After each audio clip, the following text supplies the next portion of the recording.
ఒక సంబంధమును కలిగి మన హృదయములో ఉన్న బాధలన్నీ ప్రభువుకు చెప్పుకుంటూ, ప్రభువా నన్ను ఆ వ్యక్తి ఇలా అన్నాడు,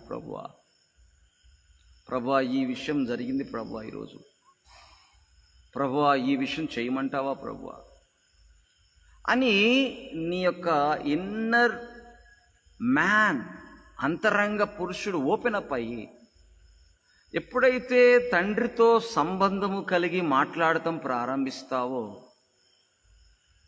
నీకు సమాధానము, నెమ్మది, సంతోషము అవి ఆటోమేటిక్గా లోపల దేవుడు నింపుతూ ఉంటాడు.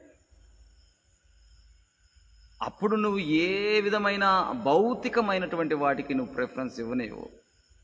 ఒకవేళ ఉంటే ఉన్నాయంటావు, లేకపోతే లేదంటావు. పౌలు గారు అంటాడు కదా, కలిమిలోనూ లేమిలోనూ ఏ స్థితిలోనైనాను నేను సంతృప్తి కలిగి ఉన్నాను అంటాడు.